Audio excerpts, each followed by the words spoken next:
Hello, Uganda. Good evening and welcome to this edition of the Hotseat on 933 KFM. I welcome you, our listeners, across this beautiful land, the Pearl of Africa. My name is Patrick Kamara. Tonight, our focus is education. Education from chalk and talk to practical skills.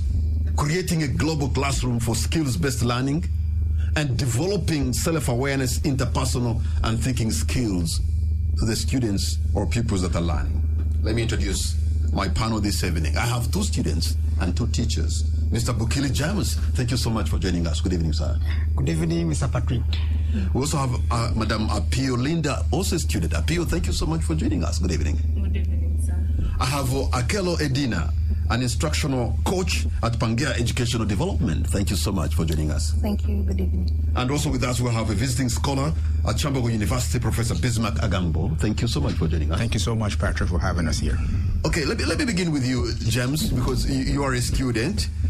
There seems to be a change on how education should be handled, how children should be taught. Today's child is very sophisticated. They have a lot of information they come to, but also they are meeting a world that is changing and so dynamic.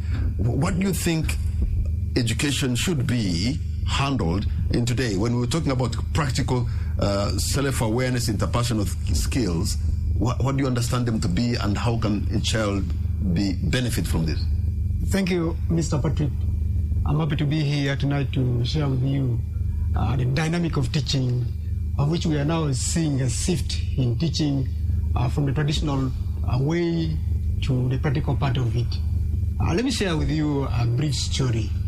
At a school I visited of recent, I got a teacher who took the students outside the class to teach them about plant. But on reaching the field, the teacher showed the students plants that made the students to touch the field. And the students were very comfortable, encouraged. They liked this. Instead of the teacher handling only for the synthesis, the teacher was like making them to touch. This is what we are calling from teacher chalked to practical part of it. So in other words, ordinarily, how would that have been handled? If you're teaching about a plant, would you just draw something on the blackboard and then you say this is a leaf, this is a stem, and this is whatever it is, as opposed just go to the field and look at the plant? Yeah, here we are like not aiming at only drawing, explanation, structuring our work.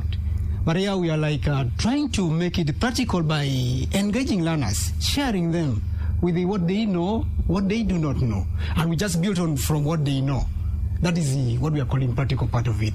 And in this matter, we are talking about using what you have.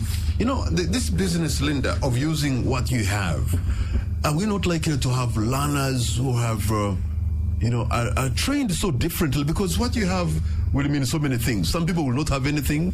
You talk about a plant, you have a school in a town environment. Sometimes people, because of people have made schools out like a business. You don't even have a playing field. You can't even see. You're just in a concrete jungle of Kampala. So won't that be very difficult for you to use what you have exactly? Well, thank you very much, Patrick.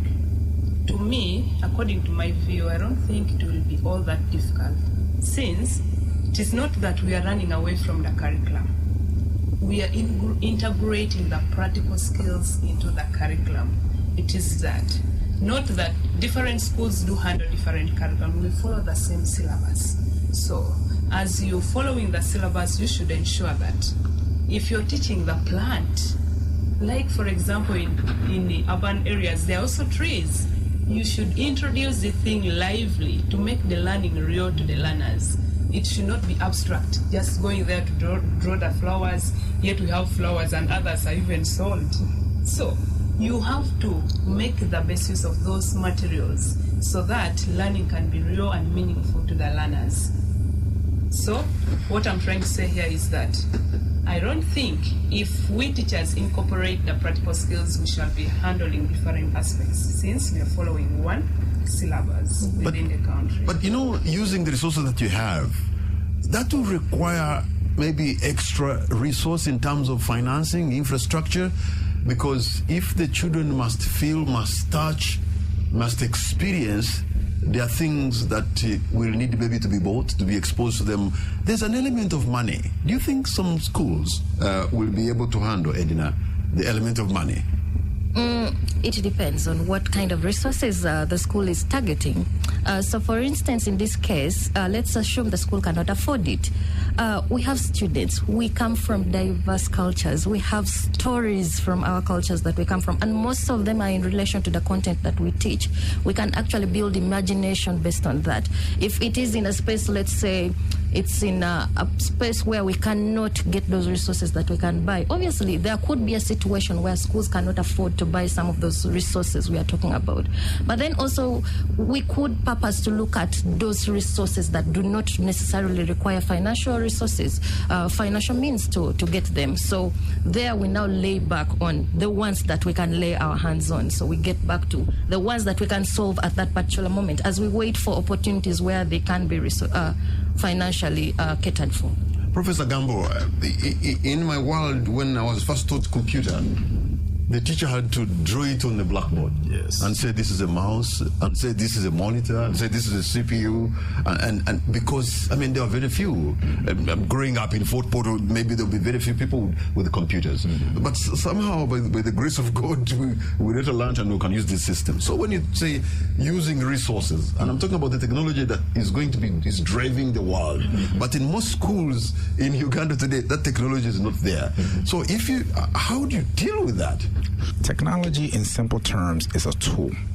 It's a digital device that is a tool to enhance a behavior, aka in the context of learning. In the educational space, when every time we mention technology, our mind directly goes to a computer, a desktop, a laptop, a tablet, a projector, something connected. But one of the most powerful tools that many teachers, doesn't matter if you're in the rural area or the urban area, you have a smartphone in your hand. That's a technology that you can actually use to enhance your classroom experience. You may not have a smartphone, but you do have a small phone that is able to connect to the radio. Your children can even listen to the radio in your classroom. You've just brought technology into your classroom. So technology does not only have to be the traditional ways. And I believe many of our children now can learn through video. Mm-hmm. So even if you have the ability to even use your phone to show them a YouTube video, you've just incorporated technology into your classroom. While we wait for more resources, of course, to be able to come to have our children have individualized devices. We're not there yet, but we're going to get there. But where we are right now is for the teacher to be extremely creative to enhance that and bridge that gap of using what you have and also leveraging what we call technology in the classroom. Just be extremely, very creative. James, today, one of the subjects that's very hard to teach in Uganda is the subject of biology. And if you look at the results a year back, children were actually failing biology. But one of the reasons that because in most cases it's a practical kind of subject, the things to use are not reusable. And so you have to, if it is to dissect a rat or maybe a tomato or something like that, you have to buy it and then after using a class and then you throw. So some of those things, there's a cost. As opposed to physics and chemistry, you can reuse some of the things in the laboratory. But biology you want. So do you think the government and maybe the schools that are more the private schools will have the resources to invest in laboratories, things like biology, things to use, knowing that you're going to be buying every time you're going to teach? Yeah, thank you so much. We have very many resources with us. It's not all about the rats. We have mentioned it clear here that we have resources like technology, of which we can use it. We can make learning interesting by use of technology. All this data you are talking about are already there installed. So technology can help students pact this information, this data, by just watching. When we see things, we can even remember more. So we can use technologies to at least give them the clips of it, the video clips of it, students watch every time instead of now investing a lot of money to buy these specimens, these chemicals, and other reagents to go and make the practical part of it, we can use the technology. We record this and we can still reuse it after every term. This year comes, they watch this, they leave it to another year. So we can use technology to combat that. Thank you. So, how about the parents? Because you have a parent, you have other children, you have been maybe working with them through homework and stuff like that. You trained differently, because let's face it, most of the time these children are with their parents. We are what we are because our homes have also shaped us. Yes, you are a teacher, you have been retooled, but what kind of children are we sending you? And what do you think in the home environment should happen so that the child we have now can get those self-awareness, interpersonal and thinking skills? Because I think it begins from home. Do you think the homes will send you children who are malleable to be ready to learn the way you want them to learn? It depends on the kind of a home. But Patrick, really to handle the issue of practical skills, we need to be creative as teachers.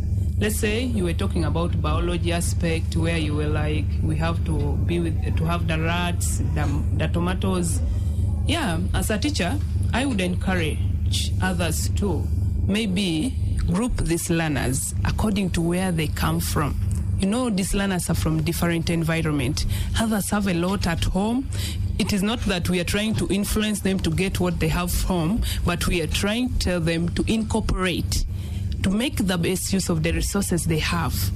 As teachers, we're also helping them to know that there are things home we can also use to learn at school. So that's why we incorporate in the issue of group work, discussions, project work, so that they can really help to bring in the aspect of using what we have, which are also right home, and also once the teachers can collect and bring at school to solve this problem of monetary issues. We can incorporate in the parents, those who can afford, to maybe help, because we know parents are of different status. Well, but it shouldn't stop them from helping up, from bringing in the aspect of using what we have. Okay, Edina, today's class, the numbers, I've been to school, primary school, and you find somebody's teaching 150, 100 children. Actually, I saw in some school where a teacher had to step on a table so that the child behind can be able to see.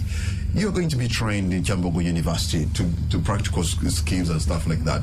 But Uganda will hand you 150 kids in a class, and then your practical skills will fall flat because you're like, what do I do with this? The challenges in the field are very different. They are.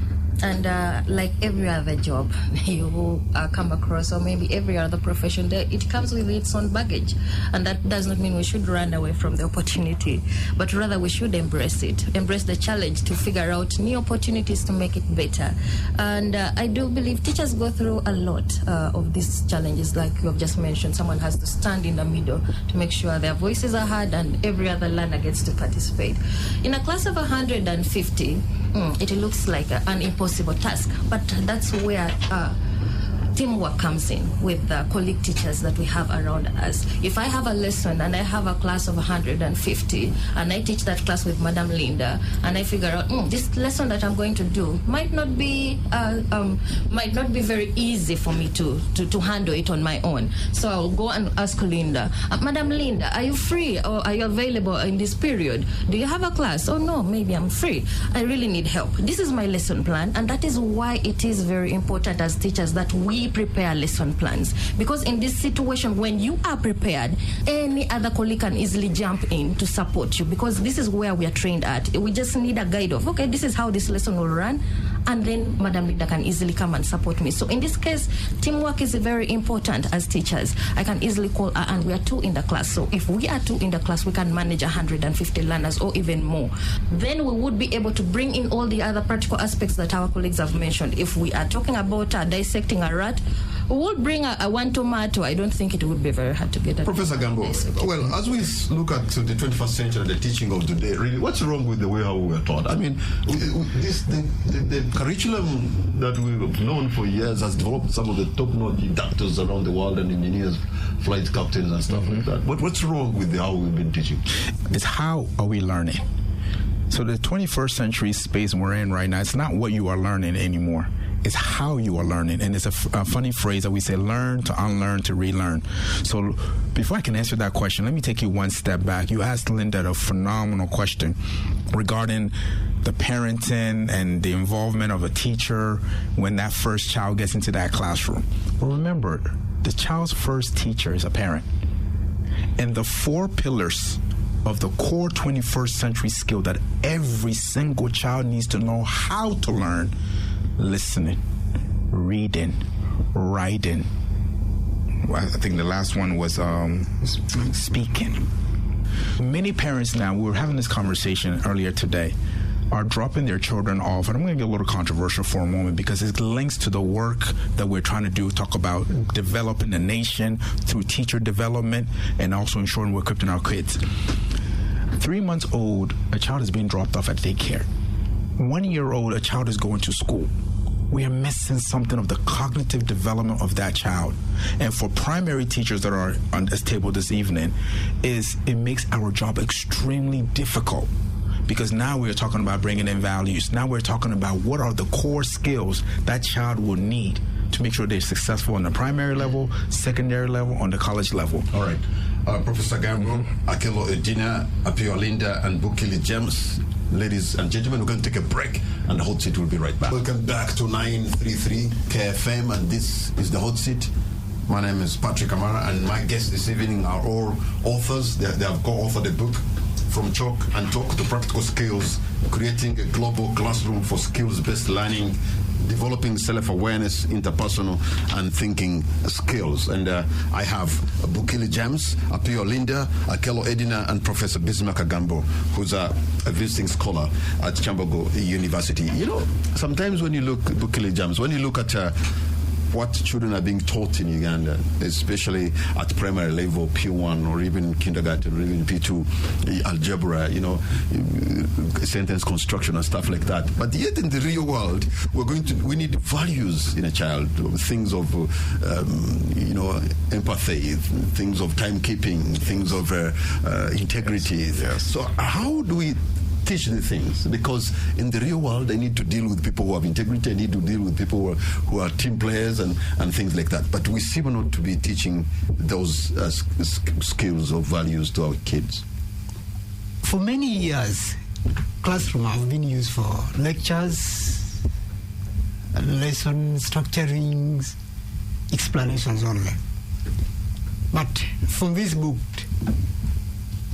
we are like saying, there's some ingredient we want to add. We already have something. That something is it. We have the life skills, we have the attitudes, we have the values.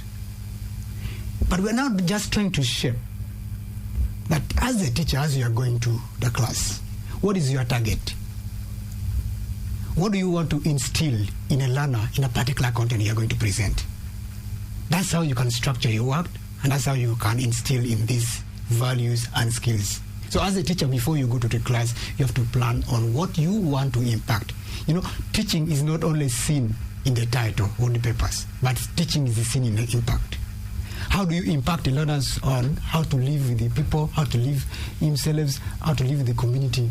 It will now be depending on how you have targeted this content. So when you're going to the class, you have to know at least build on what you intend to impact. And this is identifying these skills, identifying the values, identifying the attitudes you want, and you connect it to the lessons. So, Linda, when you and your colleagues are writing this book, you know, self-awareness, interpersonal and thinking skills, and how to deal with the children in class, have you really understood the context of Uganda, how diverse it is? Some children will walk a long distance from home to school. Sometimes they will leave home, maybe they have not even had breakfast, and come at school, and probably even there's no lunch, and there they are, or something very little. They can only take in much if really they are fed well, and they are also comfortable in some way. But with abject poverty in some places, their children will live well, can have their breakfast, but there's nothing to eat at school.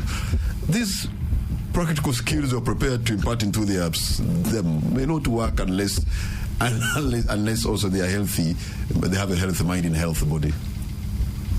Yeah, thank you very much once again, Mr. Patrick. We are not saying that the learners have not to come to school or have not to do other activities. Here we are trying to say that we should teach in a relationship. Mr. Patrick, if you're teaching me and I'm not in the mood, how will you be able to identify that so-and-so is not in a good mood or is hungry or is what? You know, kids are funny in their ways. There are others who may even pretend to be hungry when they are not, when they are really not in the mood of learning. But now with these skills, we are trying to show to people that these kids can really be modeled into something which is meaningful. We can model them not only to perform like to get 100%, but how can they relate with others? How they conduct themselves when they're outside? How they relate with their parents, the community, and others? So these are the practical skills we are trying to talk about. It's not a matter of saying that Mr. Patrick got 100%, got a distinction. How about Linda, who is getting a 0.5? Where do we want her to end? You know, in many places, I see here talking about the physical space.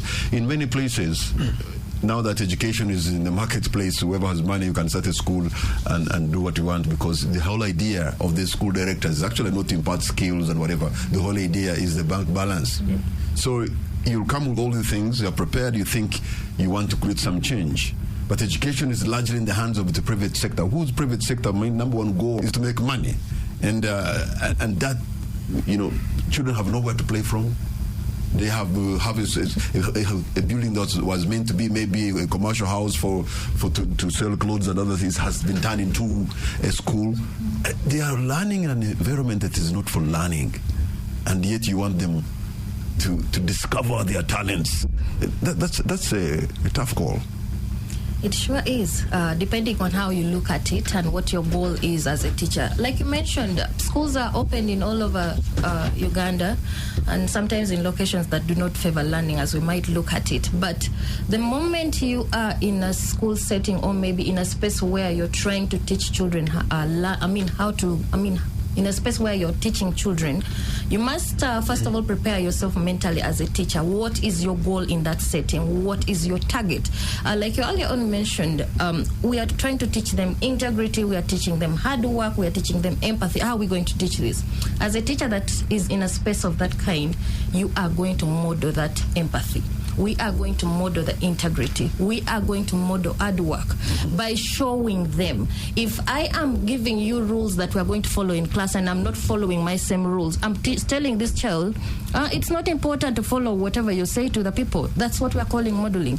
If I'm telling them you must show respect to others, I should first of all be able to create an environment where I show respect to my colleagues, I show respect to the learners. You are modeling that relationship in that way, in that they know, oh, I see Teacher Edna doing this and that. I think that's a good thing to do. I will try and be like Teacher Edna when they come up. Children look at us as their role models, which means we should be self-aware of how we also interact in our setting, whether it's in the communities, whether it's in the school setting, anywhere we are the lights that they're looking at. Okay, this is the kind of light I want to follow. So we should model what we want them to learn. And it does not matter in whichever setting.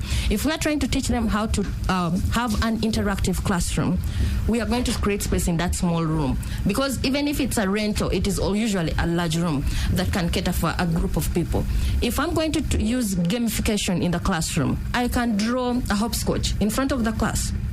Using my chalk, I'll draw it in front there and we'll play around as we're doing sight words. We jump on this and we go, and then another one does it. I don't need a whole compound to do that. So it comes down to individual teachers. How is our mindset towards learning? Because you will go to a school and then sometimes you will meet stereotypes in regards to, okay, so-and-so think they're doing better, or a stigma of so-and-so think they're doing better than that. Is that your goal of how you're going to be perceived, or the kind of impact you're leaving to the learners when they leave that space?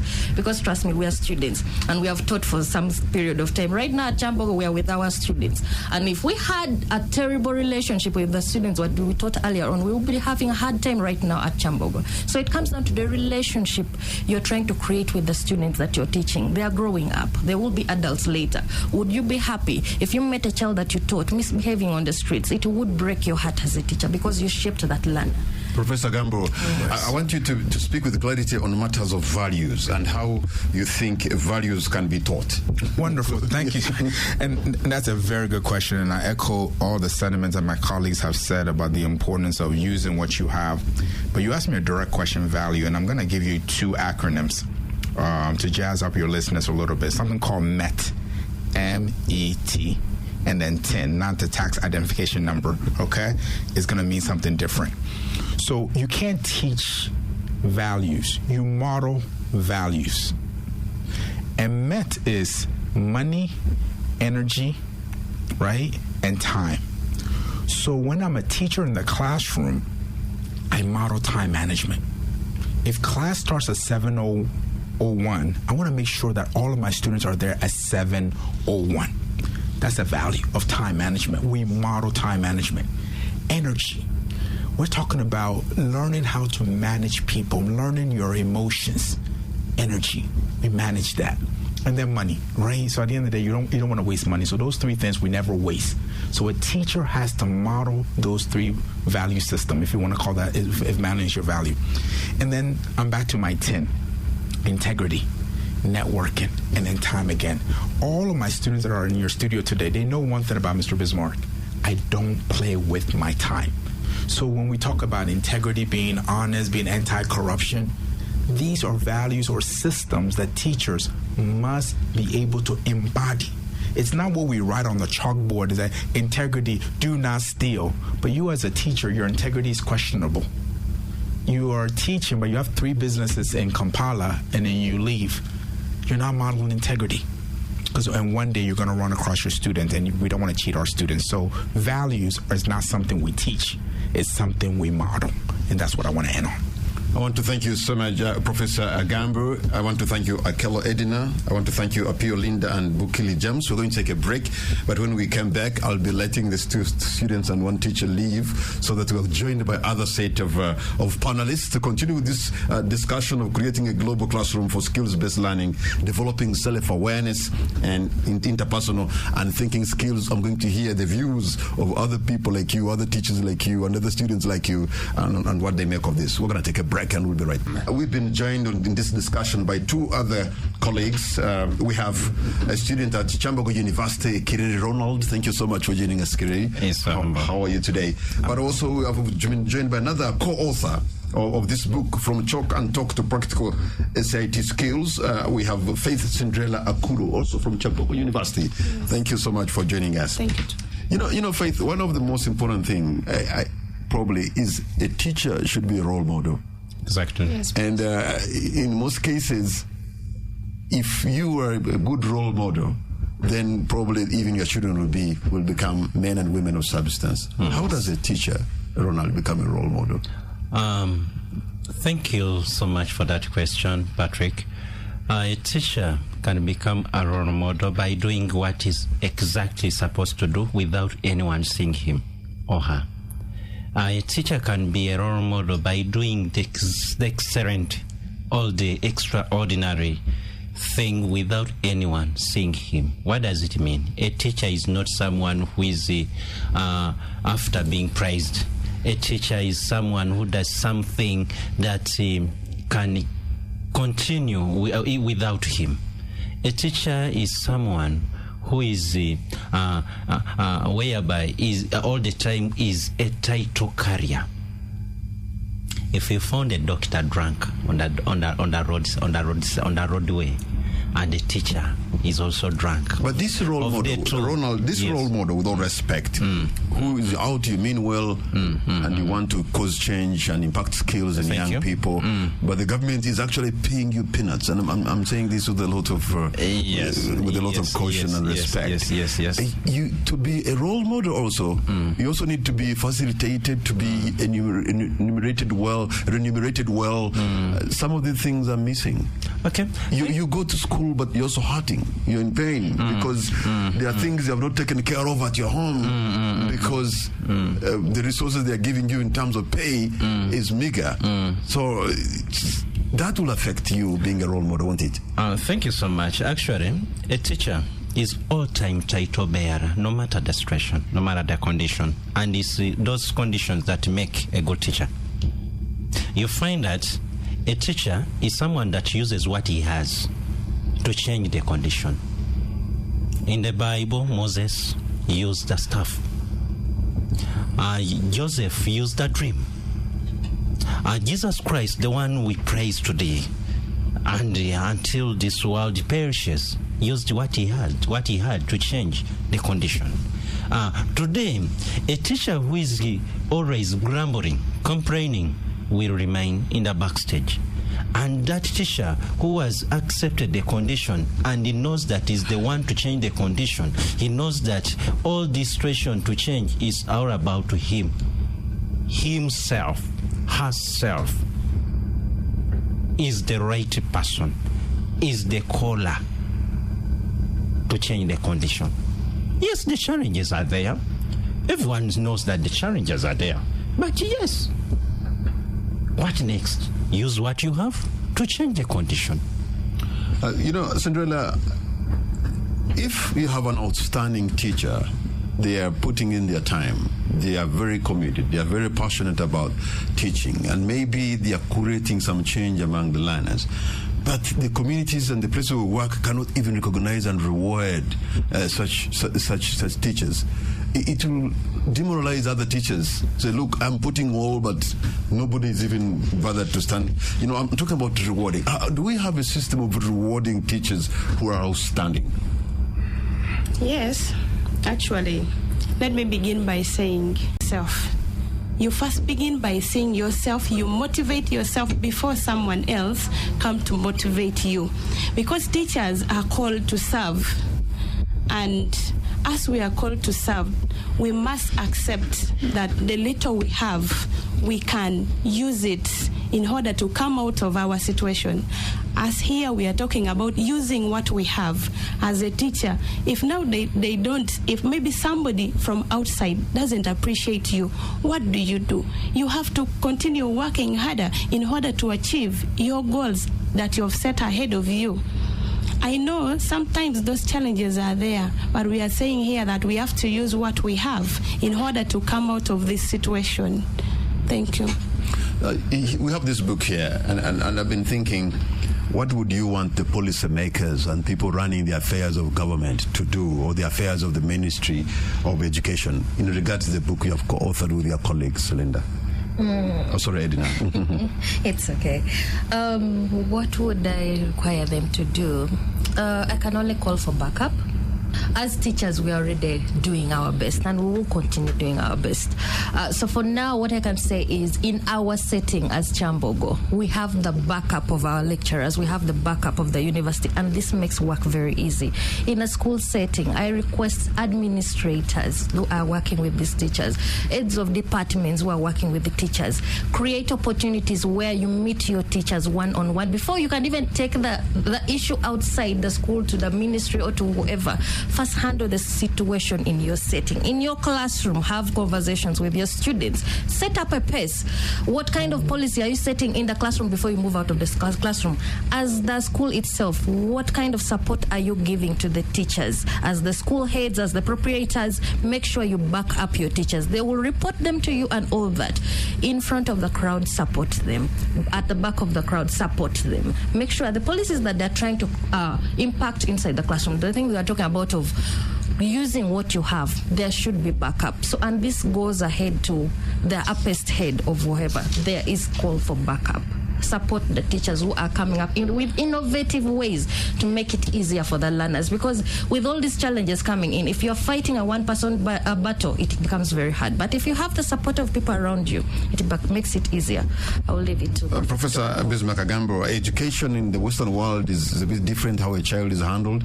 In Africa, where we come from, they never spared the rod to spoil the kid. I mean, they would spank you if you did something. But now today's child, don't touch, don't what. We are old school kind of people where we come from. We are caned in class, and guess what? We come out. But I'm told nowadays you don't do such stuff. Isn't that problematic in Africa?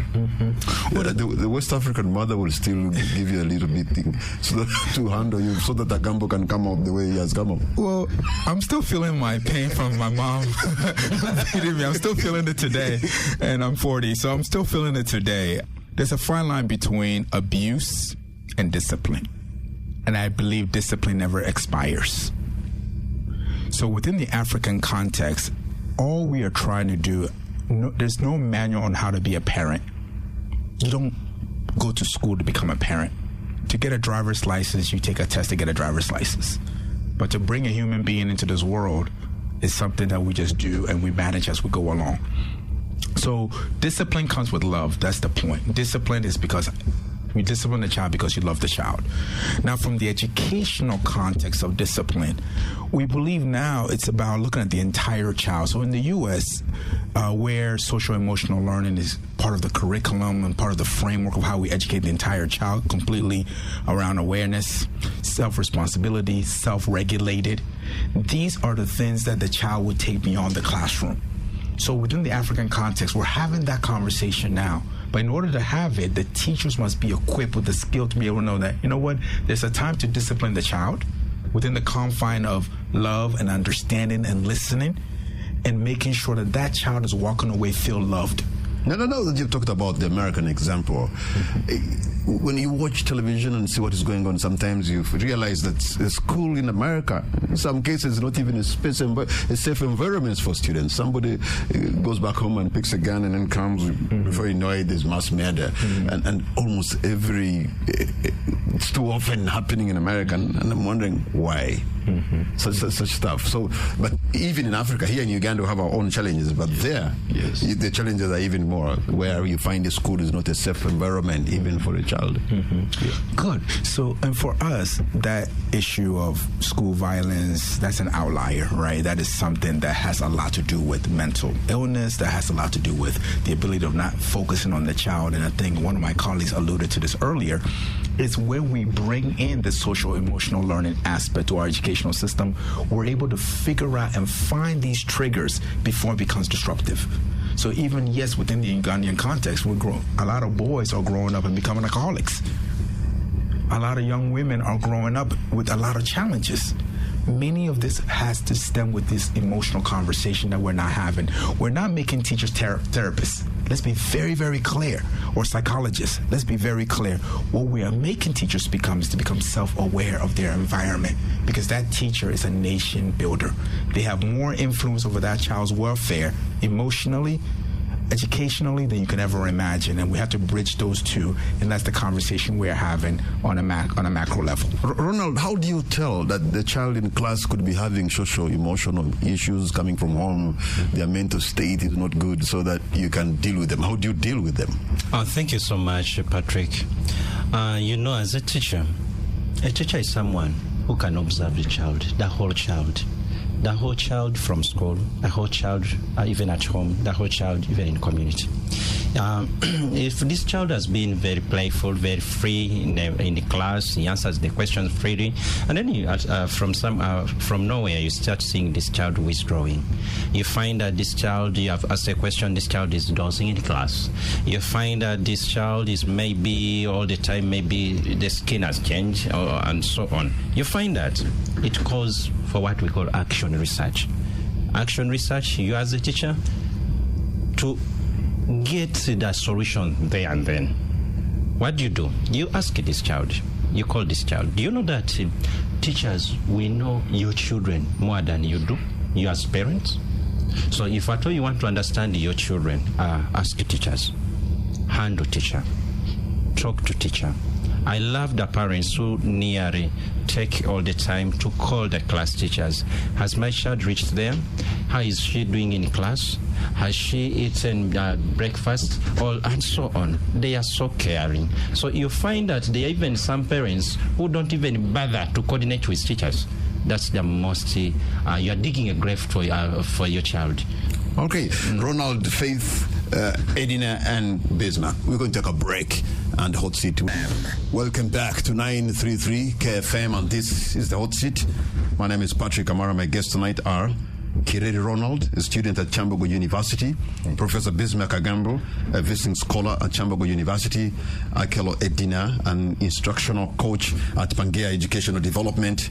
We have Cinderella Faith Kulu, also an author, also co-author, and also from Chambogo University, and we're trying to shed a light on matters of education, on how to do it differently, self-awareness, interpersonal and thinking skills. How do you impart them to the children? And so, at every beginning of term, you would see neighboring countries of Uganda sending their children to Uganda, in Rwanda, in the Congo, in Tanzania, and in Kenya. But over the time, it looks like the numbers have reduced or even not there. Cinderella, do you think there's something wrong with our education, as our neighbors are no longer looking at us as the center of excellence? I know this is away from your author kind of work, but you're a teacher and you observe. Okay, thank you so much, Patrick. Sometimes there might be those hidden challenges that we might have as a country, but then, though we have them, for now, we are bringing in changes, and that is why we have come up to write this book, From Chalk and Talk to Practical Skills.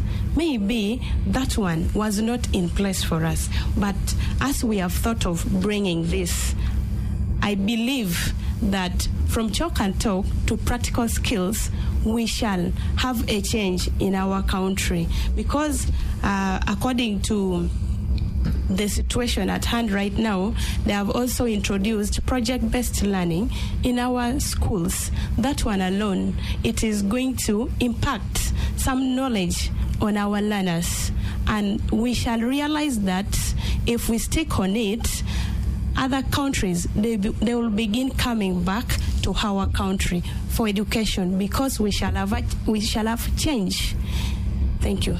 Okay, so Ronald, this from chalk and talk to practical skills. Are you convinced this is it? That could be an addition that could be the game changer in the education sector? Thank you so much, Patrick. You find that there is no education system that is better than the quality of their teachers. And there is no nation that is better than the quality of its education system. So you find that after realizing that to bring in the impact in our education system, we need to talk to the people who don't only talk about there, but the people who have reached there. And who are those people? We, the teachers. So with this, from talk and chalk to practicals, this one is a spice to for the teachers to ingredient in their teaching philosophy, in the way that, yes, you have taught.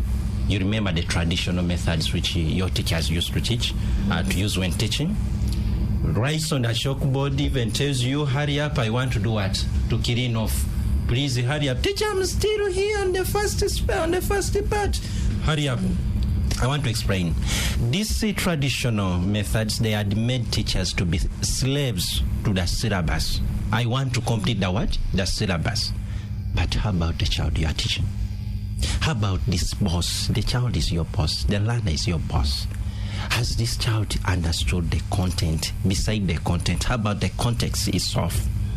This is what propelled us to come up with this project, from talk and chalk to practical.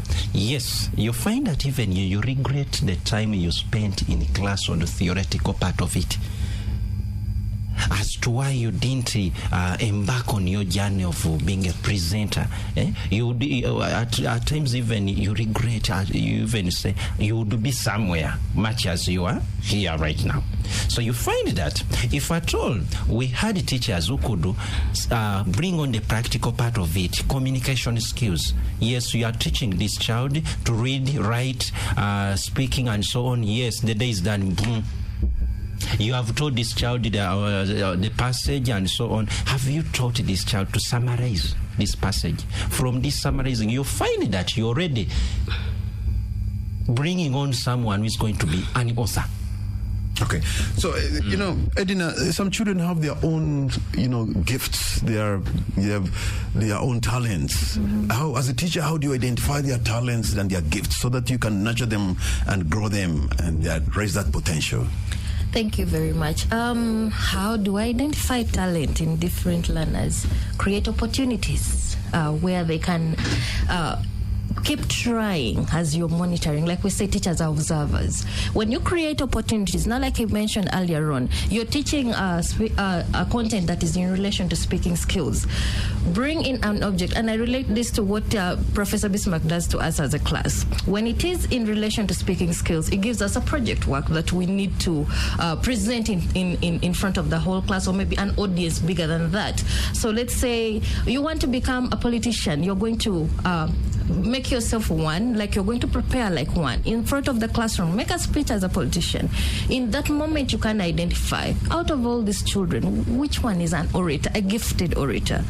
Obviously, all of them have the talent of speaking, but there is that one that stands out. That's how you're going to identify it. You're creating opportunities. If it is about talents in regards to, let's say, music, dance, and drama, when you bring this out, they are going to participate. Thousands will participate, but in those thousands, you will identify this child doesn't do so well in mathematics, or maybe in English or science or whatever subject it is.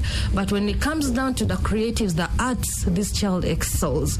Now, what that means is, for me as a teacher, when I identify these different skills in each of these learners, because all of them in that classroom, it doesn't matter whether there are 6 learners in that class or maybe there are 1,000 in that class, each of them has individual talents. And sometimes they might leave school without us actually identifying them, because maybe we did not create enough opportunities for this, because talent is diverse and there are very many of different kinds. So when you create opportunity as a teacher in a classroom, you will be able to understand who is the intellect in different fields. Is it in this particular subject or maybe in this other field? You can identify, but that only happens when you create opportunities for learners to try this out. And that comes back to practical set skills. You cannot identify this if it is not practical. When we are talking theory, it will be very hard. Professor Gamba, I can imagine the children will need education to do with their hands. Absolutely. Education to know, and education to live with others. But if education to do and education to live with others is not being assessed or examined for them to get the marks to go to another level, what's the motivation? Well, the motivation is where education has come to. What are you doing it for? Are you only doing it for the assessments? And I tell this to my students. But you know how the assessment can be a driving force for somebody to even work hard? Exactly. And that's the conversation that we are changing. How many students do we have that graduated first class or walking in the streets of Kampala? Many. Thank you very much. So it's not about only graduating with first class. How many students scored a mark of 100 on their examination but couldn't afford to be able to go to college or advance their degree? There's a lot. So when we look at the curriculum and the assessment, we must recalibrate the weighted average of having the final examination only be 70%. Let's rebalance it a little bit, so therefore the child can figure out that it's not only me passing the class, but it's me also attaining a skill that I can use beyond this class. And even if I get a bare, let me give you an American grading system, even if I get a C, I'm okay, that makes me go to the next class. But I was able to gain a skill that I could be able to use because I just didn't memorize the notes. That's extremely important. And one thing that I want to add to this conversation, and I like what we said in the introduction, giving our students the flowers. For many of our listeners, this is the main takeaway I want them to understand. What our teachers have modeled at Chambogo University. The way we train our modern day teachers in our modern day education, they come, they get content. We focus heavy, but now we want to bridge that gap, saying that as much energy as we put on the content, let's put it on social emotional learning skills. Because when you go apply for a job or start a business, they're looking for time management. They're looking for integrity. They're looking for these core life skills. And the earlier we start, the better we are. So thank you for that. All right. This is what I'm going to do. Ask you, each one of you, very briefly to give us your concluding remark. Let me begin with you, Cinderella. Your concluding remark, briefly. Okay, thank you so much, Patrick. I am overwhelmed to be here today, and I would like to begin by thanking God for this opportunity and the life He has granted to us. And secondly, I would like to thank also the administration of Chambogo University, beginning with our Vice Chancellor, that is Professor Haley. And also I would like to appreciate our Professor Bismarck. He is really a great man, and he's here to change our life. From the beginning that we came at Chambogo, we were not like this, but now we are realizing that we can do it. We can change this situation. If others can do, why not us? Well, thank you so much, Cinderella. Yes. Yes, Ronald, your parting shot. Oh, thank you so much. My name is Gray Ronald, a student at Chambogo University. I'm very humbled to be today at KFM. I would also like to greet all the listeners outside there. Back to our project, from chalk and talk to practical skills. Actually, that one you find that it will able us, or it will able all the teachers to be really teachers who affect the eternity, not knowing where their influence will ever stop. All right. Thank you so much. Thank you, Edina. Briefly, a parting shot. Thank you very much. So what I've taken from this project is that we all have the potential to drive the change that we dream of. As teachers, let us try our best to be the educators that we probably did not have the opportunity to be, but we can be now. Let's take every opportunity possible. Professor Gambo.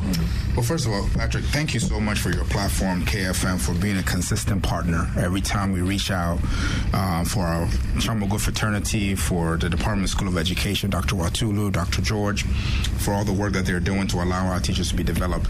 And I want to end on this note. Education has changed. How we educate our children is more important than what we educate them with. So parents, stakeholders, policymakers, the U.S. mission and beyond, this is our call. Let's educate the entire child and ensure that teachers become nation builders. Thank you. I want to thank you, all of you who are here in the studio tonight. I also want to thank earlier we had Apio Linda and Bukili James. They are also phenomenal when they joined us earlier. But also want to thank you, the listener, for the privilege of your company. Good night and God bless.